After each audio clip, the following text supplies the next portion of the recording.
Recapped, where I recap all of the trashiest reality shows. If you're new here, welcome. My name is Heather. I have a bachelor's degree in psychology, and it's through that lens that I watch these shows and make my comments.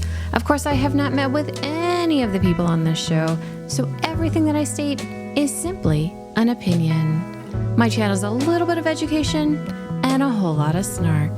This video will recap Season 18, Episode 2 of Sister Wives. Thanks for nothing. Before we get into Episode 1, I want to mention Reality Recapped is turning 1 on September 12th. I would love to get to 10,000 subscribers before then. We're close now, so if you haven't yet subscribed, please take a moment to do so. It is completely free for you, and meeting this milestone would mean a lot to me. If you have already subscribed but want to help my channel grow, hitting the like button and commenting on my videos helps to reach a broader audience. Speaking of my awesome audience, I put up a poll asking what length of video you prefer. If you want to weigh in, you can vote under the community tab section. At the time of this taping, it looks like 20 to 30 minutes is the sweet spot for most people. So I'm going to shoot for that. I'll review the poll from time to time, and if the numbers change, I will modify how short or long I make my videos. And now let's get to the fun stuff. Sister Wives. Christine has just floored me. I'm trying really hard not to cry. Oh my gosh, me too. These recaps are brutal. I feel like most of the last episode was a recap of the previous season, and now we're recapping what was mostly a recap episode. We're gonna skip ahead, guys. Have fun on your porch. We cut to Salsa Brava, which translates to Brave Salsa. I've really struggled. I've been pretty grouchy, very, very angry. Aw, little guy, have you tried the salsa? Cody says, we were talking with Janelle the other day. I literally lost my beep.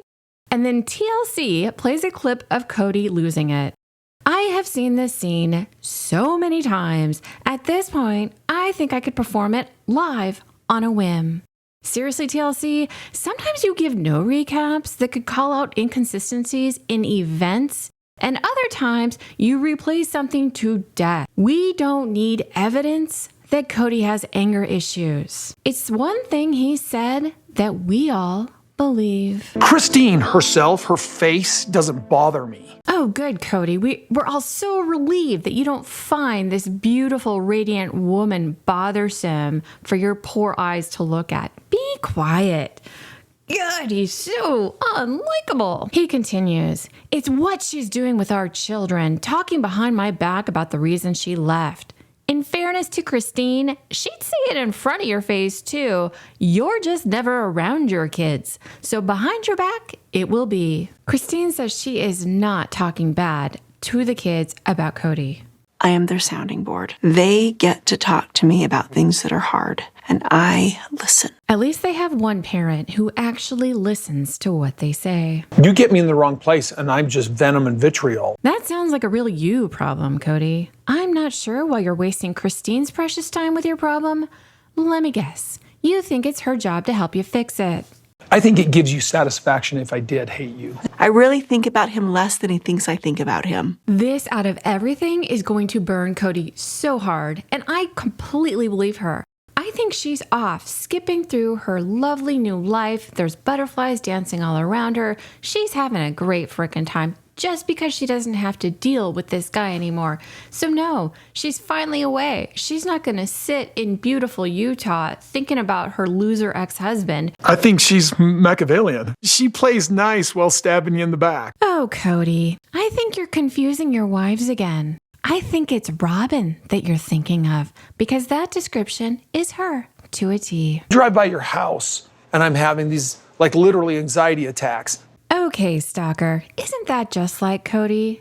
Christine has been begging him for years to come around and spend time with their children, and he just can't be bothered. But once all of his children are gone and Christine's totally moved out, he cannot keep himself from going around Christine's house. The evil thoughts I had about you, but I was just like, Wow, just when you think you can't lose any more respect for someone, Cody comes through for ya. Christine said in the last episode that she's just trying to keep everything very light and agreeable because she never knows what's going to happen in the next 5 minutes. Her strategy of staying in that place and that framework is very smart. I think this method, though, it doesn't feel very rewarding for us as the viewers because it feels so unfair to Christine. But really what she's showing us is how strong she is to be able to sit there and let Cody just say whatever he's going to say, and she's not going to have an emotional reaction. He's not going to bait her into getting upset, which is what his objective is, in my opinion. She's acting like, in every way possible, that her life is better than it has ever been. I think this incenses Cody more than anything. His wives are not supposed to ever want to leave him, no matter how horribly he treats them. And my gosh, for them to actually be happier when they leave, that is a real blow to his little teeny tiny ego. I thought about doing breakup counseling with you, like, hey, we're done. Let's get in a place where we can... What, meet for lunch and talk things out? You're already there, dude. You don't need to go to counseling. You don't need to go to therapy. It's so funny, though, because Christine knows he is full of it. Well, listen, I got to get in a place where I don't hate you, so I never speak bad about you to my children. Of course, he thinks for some reason that Christine has to be there. She doesn't. You can go to counseling by yourself, Cody, like a big boy. It'll be scary, but wear your gloves, and you might feel like a real man, telling your counselor how sad you are that a wife that you mistreated finally left you, and how you're real angry she has self-esteem and walked away from you. Well, I'll ask Pat if she's actually practicing in Utah and we could set something up. Cody, have you forgotten you don't live in Utah? What, are you going to travel for hours to go to counseling with Christine every week? I don't think so, sir. At least make up plausible situations. Like, at least give us the benefit of the doubt that knowing we see completely through everything you're saying, and maybe craft a better story. Christine comes to Flagstaff every other week. Why don't you look for a counselor in Flagstaff? He is unintentionally comedy gold. Cody's been bringing up going to counseling and therapy for years. We're not going to do it. I'm just going to flat out tell you. I wanted to be the best wife ever. I would have done anything he needed me to do. But I'm done. I'm done. I'm not going to do a thing for him anymore. Man, I am so impressed with Christine. She has done so much work, and it's really difficult to be in a situation where you're in a relationship with somebody and they are blaming you for absolutely everything that is going wrong. They're not taking accountability for their side, and they're acting as if you're the problem the whole time. I'm just blown away by her strength, by the fact that she can see right through all of this crap, the fact that she can sit there and he can say horrible things to her. She does not get pulled back into that. She really is done. She has healed in a way that I wasn't expecting to have already happened. Oh my gosh, I'm just super grateful that I'm not married to him anymore. He's a lot. He's just so intense. Cody leaves, and Christine picks up the bill. I guess the patriarchy is having some tough financial times. A lot of people think that TLC is on Cody's side, but I don't think so. They do it pretty subtly, but they leave stuff for us, like this. Cody leaving his chair out when he leaves.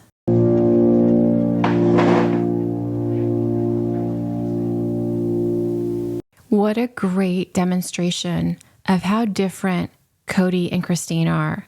Christine is considerate. She's thinking about people that could be walking around the table, and she knows it's rude to leave your chair out. Cody doesn't think about anybody else and just does whatever the heck he wants. Who cares if someone runs into his chair? That's their problem, I guess. I think sometimes Cody, in his sort of like optimistic way of looking at the world, his mental sunshine kind of thing, that he sometimes will miss some of these red flags. Even when Christine moved his stuff out, I really think he thought, we'll figure it out. Yes, you heard it here. Cody is too optimistic to see the red flags. Or some might say he's all too self-absorbed to take anything his wives may say is important. except if it's Robin who's speaking. For example, if Christine were to say, if we don't have an intimate marriage, we aren't going to have a marriage, he doesn't understand there's a tipping point.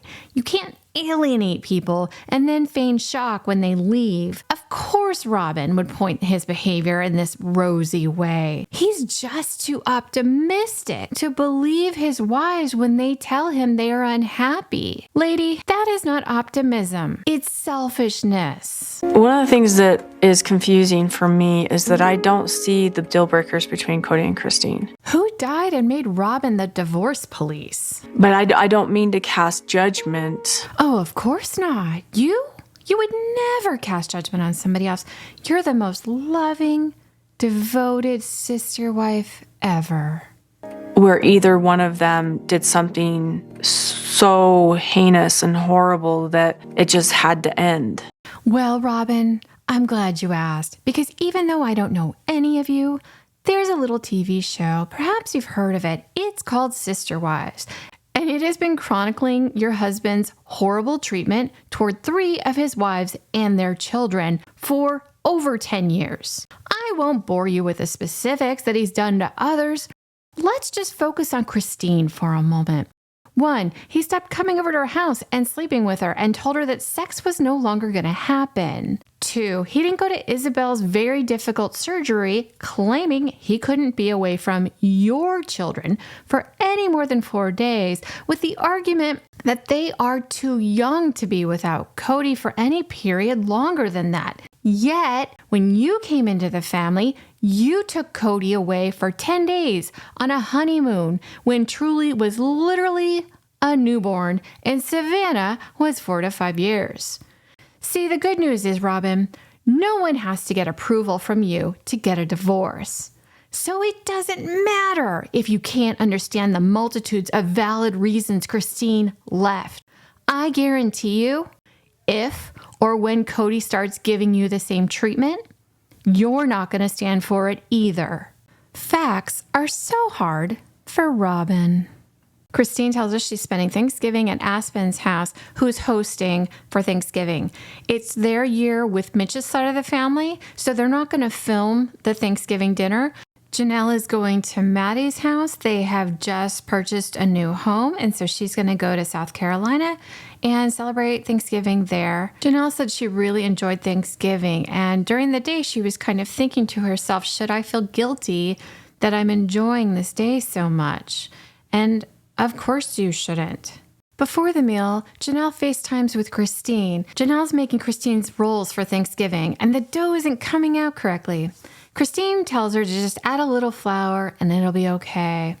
Janelle says having Christine on the phone helping her makes the holiday feel a little more family-orientated, even if it is just for a little bit to reassure that the rolls are okay. Cody, in a confessional clearly filmed by himself. I mean, I'm no cinematographer, but should your head feel the whole shot? Come on now. He announces, well, it's Thanksgiving and I'm at Robin's house. Oh, now you're calling it Robin's house, huh? He's with Mary and the kids, and by the kids, he means Robin's kids, not the 13 other kids that apparently aren't his kids. They belong to Janelle, Mary, and Christine, after all. Cody says there's been a lot of offense, a lot of struggle, a lot of heartache, and I don't know what to do about it. I hope that over the next month or the next year, I can get these things straightened out and just find some peace and love with my family. Everything's changing, and I guess I'm at peace. I'm in a very peaceful mood right now. Tryptophan will do that to you. He continues, I'm surrounded by people who are not offended by me. With the exception of Mary, you haven't given your special Cody treatment to those people. But you will eventually, and then they won't want to be around you either. Robin says, when I told my 3 older kids that we were going to be separate for Thanksgiving again, they dealt with feelings of rejection. They've dealt with feelings of hurt and heartbreak. The question was asked, why don't they care? And then Robin tries to cry. And I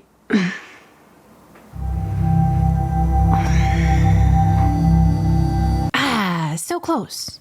Should we crowdfund some acting lessons for Robin? She's been trying to fake cry for over 10 years now, and clearly she needs some outside, professional help. Robin continues, they've dealt with that heartbreak before. So I'm just reminding them that it's not necessarily personal, and I'm apologizing to them for being innocent parties in this, that they're getting hurt by this. Okay, so look, I don't want Robin's kids to be hurt, and I feel for them. But I wish Robin could see that everyone is hurting in this situation. We saw Gabe crying real tears last year when his father forgot his birthday. We saw Isabel crying about him not attending her surgery. Many children are hurting here, not just yours. I don't want her kids to hurt, but if Cody would have relaxed his stance and had everyone over, your children wouldn't have felt left out. You could talk Cody into that, but maybe punishing the boys is more important to Robin than protecting her own children. I am grateful that I have love and devotion with a portion of my family, and I hope that I can get more of that from more of my family. I think what Cody just said really sums up his problem. He sees relationships as vehicles to getting his needs met. It's not really even about the other people, and we can assume that Robin has a better situation, and she does financially, and he definitely listens to what she says. But I don't think he necessarily loves her any more than he would love anybody. What I think is that she gives him what he wants, and as long as she's doing that, he'll stay. But I don't think her kids or her are necessarily really loved for who they are. They are only loved for what they do for Cody. And that is not a good relationship to be in. Now it's the day after Thanksgiving, and we cut to Christine's house. Peyton is over. They're going to make mock tapioca pudding, which was a comfort food for the kids. I don't love Peyton. I think Peyton has some traits that are very similar to his dad.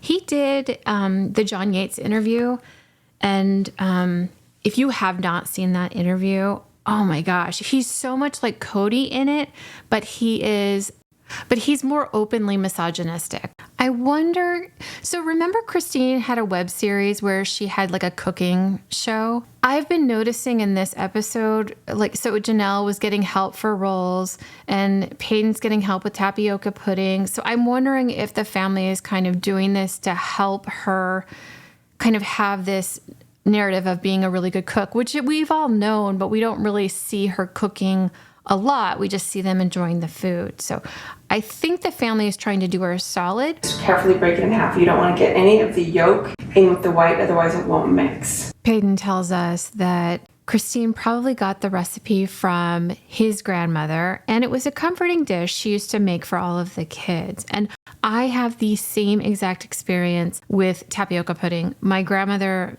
had the cutest little sundae cups, and she would put the tapioca in there to chill, and she would put a little dollop of whipped cream and half of a maraschino cherry on top. And before we ate it, we would sprinkle a little nutmeg over the top, and still to this day, and that scent brings back such lovely memories of my grandmother, and it makes me feel like my grandmother is still with me. Christine tells Peyton she hoped things would get better. Peyton says, I have my own issues with Dad. McKelty's got her own issues. Aspen's got her own issues. Christine says, sorry. Peyton says, no, Mom, it's okay. Christine says that Cody and Robin got COVID and they all got really, really sick, like sicker than most people get. And Peyton laughs. It's because of their immune systems are terrible. Christine corrects him. Stop it, she says. Peyton says, okay. In her confessional, she says his sarcasm is not helping his anger. He's just being sarcastic, and I don't want him to be rude.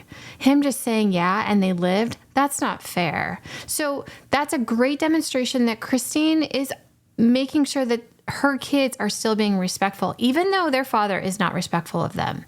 Christine says, Dad didn't really like the choices that I was making, you know? And Peyton interrupts her and he's like, Mom, he asked you not to go to Grandma's funeral. Peyton says, okay, Dad, and choosing Robin's family for Christmas over a Zoom call. And then Christine goes into this whole story that is just bizarre, but I think it's a great way to look at how the fractures are happening in the family. And I really do think Robin is at the crux of all of this separation. So Logan decided he was going to restart the whole gift exchange that all the kids do. Do you remember they used to pick names from a hat or whatever, and then every kid would get a really nice gift from one of their siblings? So it's kind of like Secret Santa, but it's, you know, just with their siblings. So Logan sends out a text to all of the siblings, including Robin's children, and then includes the moms as well in the conversation. And Robin begins to kind of get involved and wants to have everybody meet on a Zoom call to kind of plan everything out. I think Robin is very controlling. I think she has to be in charge of how things are set up and how things run, and she has a very specific idea of how things should and should not be done. The kids pushed back. Remember, there's a lot of them. They all have varying schedules. Can you even imagine how chaotic it would be to have 18 people on a Zoom call? Like, it just seems silly. Texting seems much more reasonable to me. And then you don't have to worry about everybody being available at the same exact time. Christine said that Gwen kind of made a joke and they're trying to make light of it, and it just went left. Robin's kids, they didn't want to be part of this gift exchange anymore. What Robin says happened was that her kids were rejected by the other kids. But what we know is that they were attempting to include them. I think if Robin hadn't inserted herself into figuring out and planning and just let the kids do it, leave yourself out of the situation. It's complicated enough. You don't have to micromanage everybody. But it's more important for Robin to be in control. So her kids decided to pull out of the gift exchange. They quote unquote didn't feel comfortable doing it anymore, whatever that means. But then Robin paints it as if her kids have been rejected by the other children, when the reality is her kids removed themselves. And I think that's a great example of probably what's been going on this whole entire time. I'm not saying that the other kids are perfect. They all kind of treated one another roughly. I don't think Robin allowed that or liked it. So I think these kids expected to be treated differently, and Robin wanted them to be treated differently. But it's kind of a sibling dynamic. So I think this paints a really clear picture of the inner workings of this family and why it goes left so often. But right now I'm excited about my experience with Aurora, and I'm looking forward to that. An experience, a daddy-daughter experience, and we're going to go get her ears pierced. Why is he so freaking excited about a 20-year-old getting her ears pierced? Like, that is so weird. And to make it this big, like, daughter and father thing it just feels creepy. And I think the reason why it feels creepy is because it doesn't feel genuine. Like, that's awesome if your dad wants to go take you to get your ears pierced when you're 20, whatever. I think what I find creepy about it is how performative this is. I almost feel like he's antagonizing his other daughters by showing, like, look, I can be such a good dad to this girl. And the reason I can is because she respects me and her mother respects me. And if you guys respect me, you would get this too, but you don't. So I'm just not even talking to you. I feel like that is kind of the subtext of what's happening here. TLC does us a solid here. And we don't always know when they're doing this, but they're definitely trying to help us by pointing out disparity. So they begin with Cody when he first met his wives. He had this long conversation with Mary's mom about piercings and how horrible they are. And can I just tell you, I hate that some boyfriend and her mom are discussing her body and saying like, she shouldn't do this, she should do this. Cody hated piercings and the church looked down on it. So Mary never got her ears pierced. And she still doesn't have her ears pierced. When he met Janelle, she had piercings, but she took them out because they bothered Cody. Because piercings are just so gross. He literally says, piercings make me squeamish, as he's driving Aurora to go get her ears pierced. Okay. Then we get to Christine, who had 2 piercings. Oh my God. Was she eating nachos while she had those piercings in her ears? I'm outraged. Cody was encouraged to also not wear earrings because Cody, I don't know if you know this, hates piercings. And then he meets Robin, who has piercings. And all of a sudden, Cody doesn't have a problem with piercings anymore. One year, she told Cody if he would just not be a grump from Thanksgiving until New Year's, she would take her earrings out and not wear them. She started the jewelry company. And Cody was like, oh, we can make money off of earrings. I don't even know if they sold earrings ever. But so once you can make money off something, you're no longer offended by it. Okay. Robin is wearing earrings in her confessional. Nobody else could wear earrings. Robin comes in, she can wear earrings. So TLC is doing us a solid here by showing us all of this. Then they go into, even though they had kind of relaxed their opinion about piercings, they still raised their children so that none of them got their piercings until they turned 18. That was just like the rule of the family. Okay. I'll be honest, I don't know when all my older daughters, when they got their ears pierced. I don't know if they did it, while they're still at home. I don't actually remember. Father of the Year, Cody Brown. But don't worry, he tells us that he's always going to remember this very special time that he spent with Aurora going and getting her ears pierced. And then in true Cody Brown fashion, he tells us what a freaking hypocrite he is, and he's so proud of himself. Confession make is I went and got my ear pierced when I was a sophomore in high school. What? You did? Now you cut. That's it for this week. I hope you enjoyed the recap. If you did, please comment down below. Please give it a like. If you haven't subscribed, please take a minute to do so. I hope you have a wonderful week. Until next time.